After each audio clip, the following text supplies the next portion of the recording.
on. He's ready to go on the Fan. New York Sports Radio. Mike's on. Mike's on. He'll get you the sports any way that he can. It's Mike Francesa on the Fan. Sports Radio 66 and 101.9 FM. WFAN. From the studios of WFAN, this is Mike's on Francesa on the Fan on this Monday, the 7th day of January. I'm getting a little reverb there, guys, if you can straighten that out. As we get past the wild card weekend and head towards the divisional playoff weekend, there are 4, 6, 7 playoff games left to play. One will be the Super Bowl. And you have a lot of big quarterback matchups, as you would expect. You expect the quarterbacks to be standing. They are. And you have a lot of terrific matchups, starting with Luck and Mahomes, who will enter the game with more quarterback touchdowns for the season than any combination in the history of the NFL, because look what they've done. Chris, see if you can figure it out. It's definitely a complete reverb. Something's wrong with so something's wrong through the board, so see if you can figure out what's going on. No, not yet.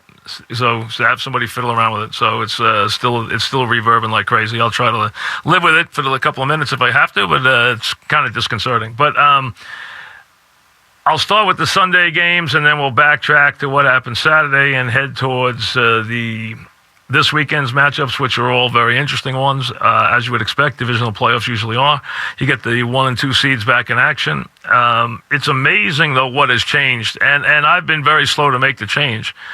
I lived through more than a generation where it was very hard to virtually impossible to win playoff games on the road. That has if one thing has changed in the NFL in recent years, more than anything else, it is now commonplace to win these playoff games on the road. And I was trying to figure it out. I was talking to an old NFL person today, someone who's been around the league forever. And I was saying, why do you think it's so easy now? Why are these buildings no longer hostile? I mean, you go back and look in the 80s and see how few times teams broke through. You look at the last couple of years, the road teams almost won every game. I mean, this weekend they went 3-1. Last year they had one weekend when they were 4-0. I mean, so it's been very hard to win as a home team in these games. I mean, and that is a stark difference. Used to be if you were the 1 seed. I mean, I think in the NFL, in the NFC, in the 80s, I don't think the road team broke through one time, maybe one time that I can remember. Dallas, if you remember with Landry at the start of the decade, lost 3 straight road games in San Francisco, in Washington, and in Philly. The Niners, the Giants, the Bears, all won as home teams year after year after year. Packers with Favre. I mean, go down the list. I mean, it was so hard to break through. You had a couple breakthrough in the AFC, but very few. Go look and see. Look at the Pats record home and away in the playoffs. It's stark. That's an old-time NFL record. But look at these last couple of years and see how these teams. Now, Eli's done very well in his runs. He's done very well on the road. He's won a tremendous amount of playoff games. The Jets, with Ryan, won some playoff games on the road. But in recent years, it's become where it seems like in the last couple of years, the road teams have won more games than the home teams, which has become very, very strange. And I know the buildings are, for the most part, maybe a Philly or a couple others aside, they're not as hostile as they used to be. And you also now have a lot of the other fans transported. That's become a big business, is to transport the other team's fans, and a lot of tickets. NFL does it. There are ticket plans that do it. That a lot tickets and trips for these road teams. So that's why even in Dallas the other night, you see Seattle fans standing there celebrating when their team scores a touchdown. The guy was standing there with a 12-man flag, the whole thing. So you even see that in Dallas. Maybe that's the reason. I don't have a really good reason why that has changed as starkly as it has, but it has. And you saw it this weekend again, where 3 of the 4 teams won on the road. Now, it wasn't easy. The teams yesterday had a couple of wild finishes. The first game was a game where you had a defense that came to play winning football. Really gave a tremendous effort. Had bottled this team up a couple of weeks ago. Now, that week, the Ravens ran on them, and they made the adjustment, and give Lynn and his staff credit for making that adjustment. But more than that, more than anything they did, was the fact that you saw a young quarterback, by his own admission, who was not comfortable with the game. He was not ready for the start of a playoff game. He was, to use a word that we can comfortably use on the air, he was nervous. I mean, he couldn't even hold on to the ball at the start of the game and put his team in an outrageously disadvantaged position. And if it weren't for their defense, which on 4 different occasions, 2 turnovers, a punt return, and a kick return, wound up holding the Chargers to 12 points, to 4 field goals. And you had a situation where clearly, despite what the whole building thought, despite what a lot of the people doing the game or doing studio work or watching the game like me thought, you had a Super Bowl champion quarterback on the bench, and he never glanced at him. And I don't know what their relationship is, but now I don't think it was very good. And maybe he was thinking about his future because Flacco's not going to be there. But you had a situation where his defense was basically doing everything except opening a vein to keep that other team from taking the game over. And the Chargers, as Rivers said after the game, hey, we got to really shut down. We have to play much better offensively if we want to win another game. And, I mean, they blocked field goals. You know, they got their hands on punts. They made great stops defensively. They held them when the field position was overwhelming. And when they got the turnover, the 2 turnovers in the third quarter, I thought their Harbaugh's stubbornness cost him any chance to win the game.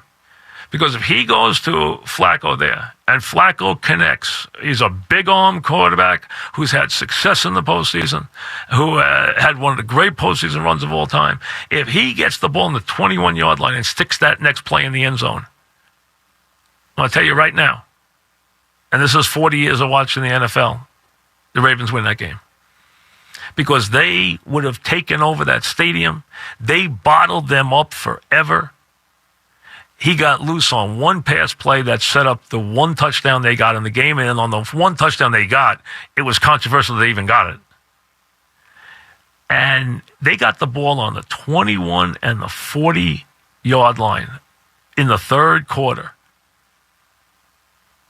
I remember Boomer saying it at halftime. He said the only way the Chargers lose this game is if they turn the ball over. And he was prophetic, because the next thing you know, boom, they turn the ball over. And here come the Ravens, except what you saw from still a quarterback who was not even remotely in the game, who basically was just trying to hold on to the ball and find a place to lie down. You got nothing.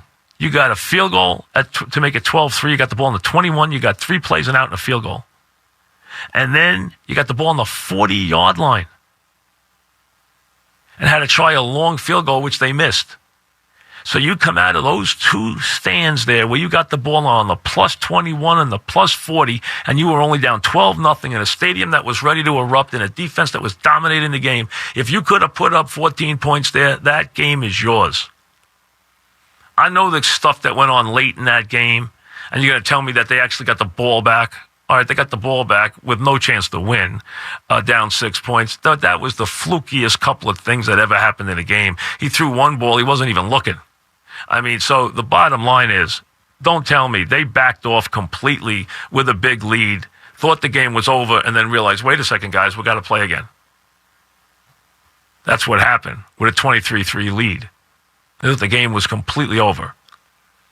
And they let up a little bit, and he made a couple of plays. But the game was over. There wasn't enough time. Remember, the way they set up these onside kicks now, you can't get an onside kick. They've taken away any advantage you have. It's almost impossible. The way the rules are now for the onside kick, they're so limited in terms of how you can set up your men and what they can do. You can't get. There's only been 4 onside kicks claimed this year. They've taken the onside kick out of the sport, which is rough because it's a very dramatic play that can change games. Some of the historic games in history were aided by an onside kick. Now you can't get one. You really can't.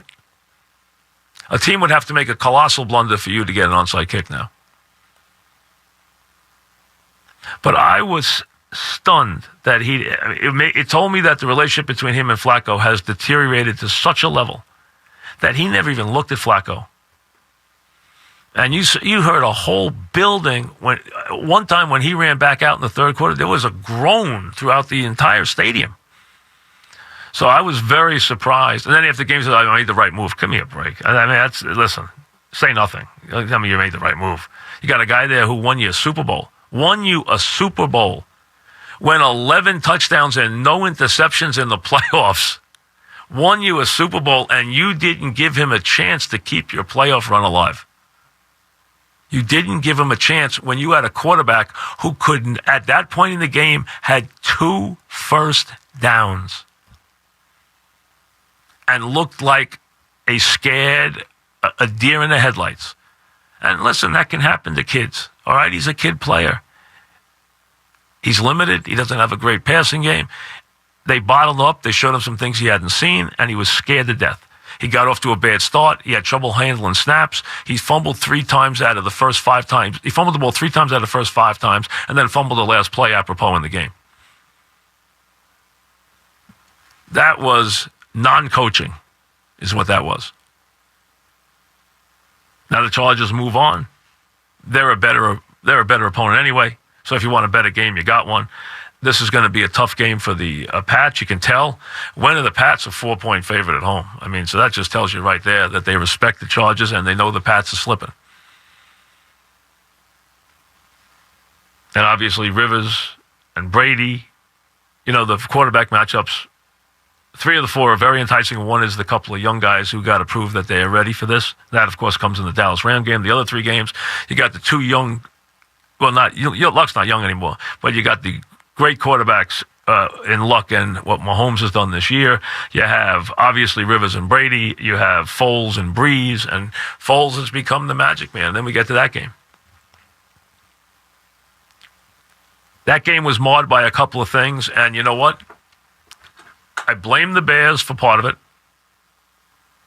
Obviously, they lived all year with a dangerous kicking situation that came back to haunt them. We have seen that happen to many teams. Word to the wise, okay?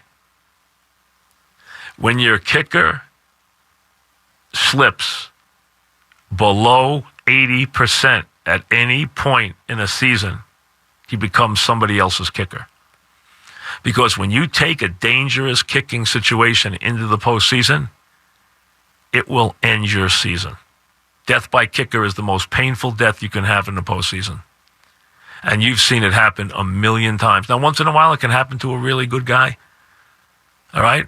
Minnesota, great kicker. It happens. Norwood, real good kicker. But that was a 47-yarder on grass. That was not a chip shot. But we've seen it once in a while from a top kicker. It can happen. They're human. But when you bring a bad kicker into the game, like Minnesota did at times, or San Diego did at times, it comes back to get you every time. Bears brought a bad kicker into the game. Now, I understand, right now, the Eagle coach and the Eagle quarterback, you know what? They might just buy lottery tickets. Whatever they do works. Whatever they do, they haven't lost that pixie dust. And didn't you think at some point in that game when Foles was throwing a couple of bad interceptions that maybe the pixie dust was gone? But the pixie dust is still there. He ices the kicker makes the kick, and then he hits the bar. And he hits the upright. I mean, so he's still rolling sevens. The quarterback's still rolling sevens, and now they'll try to roll him into New Orleans, which obviously is not going to be an easy destination. It opened as a 9, now it's an 8-point game. Does the Eagle Magic last another week? Hey, it's getting harder and harder to say no to Foles. I mean, after another performance, and although the kicker takes the brunt, kick to the curb was the headline in Chicago this morning. Good headline.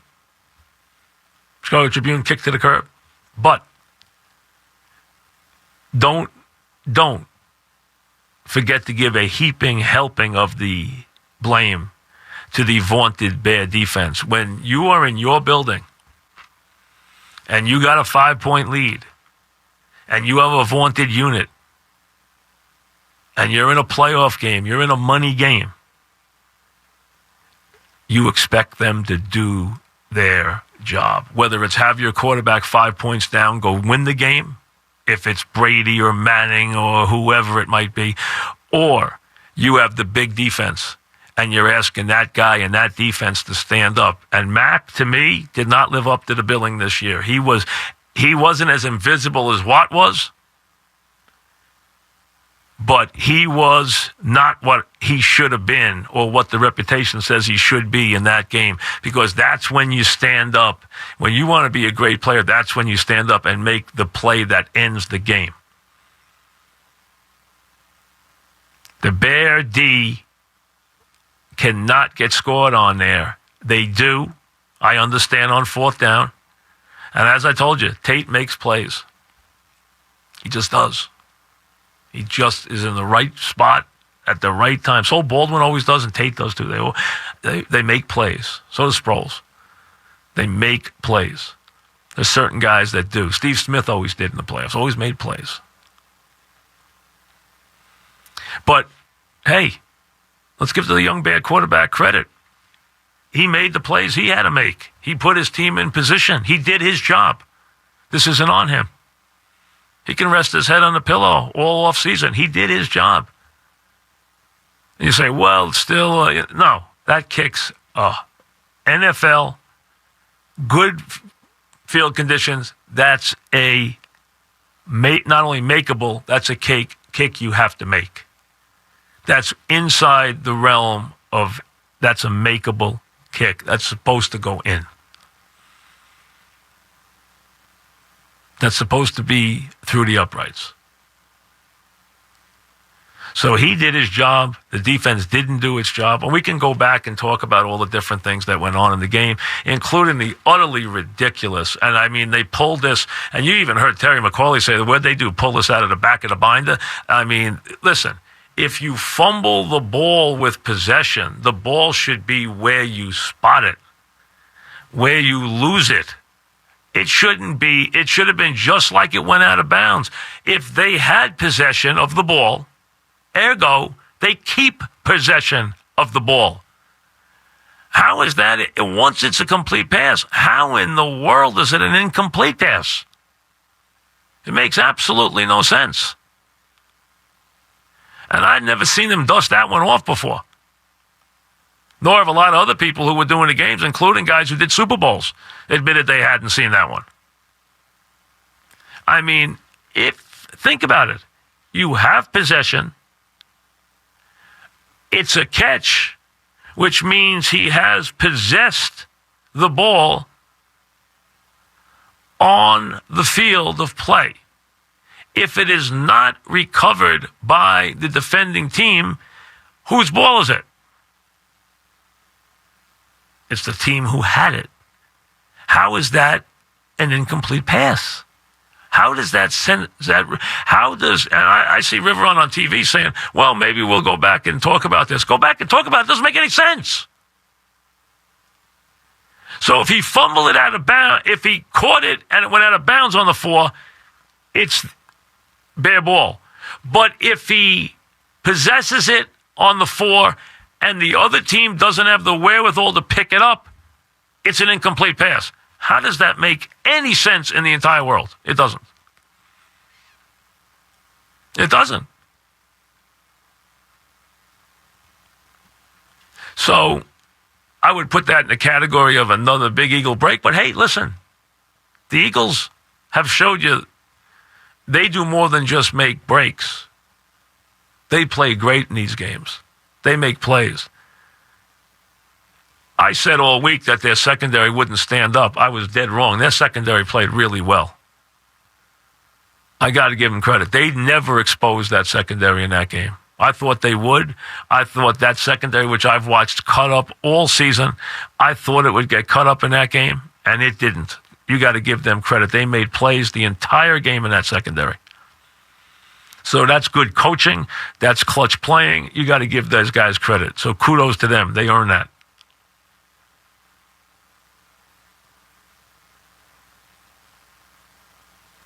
So the Chargers move on.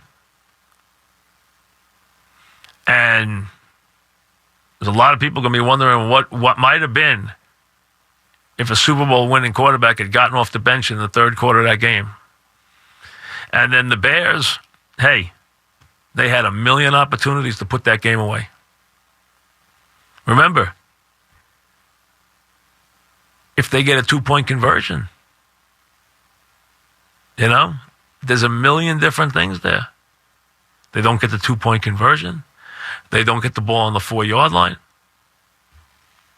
We can go on and on.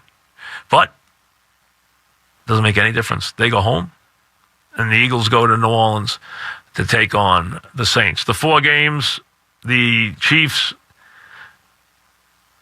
a 6-point, anywhere down to 5.5 already, favored on the first game Saturday against the Colts. And obviously all the 1s and 2s are favored. The Rams are a 7-point favorite over the Cowboys. The Pats are a 4 to 4.5, depending on what day of the week it is, against the Chargers. And that's the early game Sunday. And then the late game Sunday is the Saints, anywhere from an 8.5-point favorite over the Eagles in the late game on Sunday. So your quarterbacks, as you would expect, and they usually are, when there's the field of 8, are usually front and center. Brady, Breeze, Rivers, Luck, Mahomes, Foles, and then the youngsters with the Rams and the Cowboys. And Prescott, a third long draw that may have only netted them a field goal, and when they ran the play, was designed to just get them a couple of yards in a field goal, and then it was going to be up to their defense to hold off a very clutch quarterback, only up 6. And they would have been second-guessed for not throwing the ball there if they had lost, because what does 6 grant you? Remember, 6 doesn't get you anything. 3, if you don't score, is still alive if they kick a 3. Either way, they beat you with a 7. They can't beat you with a 3. They can only tie you with a 3. They can beat you with a 7 either way. So a lot of people don't like that 6 in that spot. And he goes down there and gets, and I didn't think they'd put the ball in the air. Did not. I thought they'd run it. I didn't think he'd break the play as he did. That run is his signature play as a Cowboy, but also heavily symbolic, if you are not a big Prescott guy, is the play he makes on 3rd and 14 is with his legs, not with his arm. And that's a big part of the problem. Because him on 3rd and 14 with his arm is a very risky proposition. He is not an accurate passer. He is always heart in your mouth when he goes to throw the ball. Except when he's throwing those inside, when he throws those shallow crosses or throws those medium crosses, he can throw those. But other than that, when he throws the ball outside the numbers, you don't know where it's going. You have no idea where it's going. And that's something that's going to make it really hard on that defense. These defenses, which, if you notice in these games, they get worn out. When they're put to the test of really pounding away, they very rarely stand up to the offenses in the fourth quarter of these games. You saw the Ravens get tired because they were on the field defensively the whole game, and you had a bunch of older guys on the Ravens and different guys on the Ravens who just aren't used to playing that many plays. They got tired. They were on. They was used to having a running game, which aids your defense because it keeps your defense off the field. Their defense was on the field the whole game. They got tired. Then you saw the Cowboys break a little on defense. You've seen them do that at times where they've played great games and broken down in the fourth quarter of games. You've seen that against the Eagles. You saw it against Seattle. And then you saw the bad defense when it had to make a stand in the fourth quarter. Did not make the stand. In this league, even when the defenses put up a big effort, they usually don't get to make it through 4 downs in this league. The offense usually wins because it's set up for them to win. And listen, these games, let's be honest, they're not high-scoring games. You didn't see a lot of shoot-em-outs. You didn't see a lot. You might get a classic one if you get good weather with the Colts and the KC. There might be no way except for that game to be a shootout. That might be high 30s into the 40s. Remember, the Chiefs this year have lost 43-40 to New England. They lost scoring 50 points, first team ever, to the Rams. They lost 29-28 to the Chargers. So they've had high-scoring games that they lost. They're the one team that nobody has really shut out this year. So I wouldn't expect that either. Their problem is dealing with a Colt offensive line that you're dealing with as quarterback as good as anywhere on the planet, but you're also dealing with an offensive line now that has come to the fore, led by Mr. Nelson, and call him Mr. If you saw, he laid the wood to some guys, including Clowney, who he just absolutely... If Clowney wants to make a lot of money in the offseason, do not show that video because he absolutely embarrassed Clowney. He pancaked him and then flipped him over and did it again for good luck measure. I mean, it was ugly. It was ugly. He is a monster. He is a force. And that's where one offensive lineman can change your fortunes. I mean, his mentality and his toughness has changed the fortunes of that team on the offensive line. They are a force to reckon with now. Look at the way they ran the ball. And they were playing against Watt, Clowney, and Merciless. And they got pushed all over the field at home. All right, quick break. We'll come back, touch on the Saturday games, then get to your calls. We'll have plenty of time for that. We got a lot to do, obviously. Tonight on the app, we will be there for the championship game. So we'll touch on the championship game today. We'll do a little of it for those of you who care. Some of you do, some of you don't. Bama, Clemson, the last chapter. Even if you're not an NFL fan, even if you're not a college fan, you might want to watch tonight, especially if you're in the market, if your team's in the market for a quarterback in the next couple of years, because the number one player in the draft the next 2 years, not this year, the next 2 years are both in the game tonight. Tua for Alabama, who will be number one next year, and then the kid at Clemson who's a freshman, a 6'6", strapping, hard, big throwing, 230 pounds, 6'6", long-haired, strapping quarterback. Classic, big, central casting quarterback who will be the number one pick the year after. These guys are that good. They'll be on display tonight. Back after this.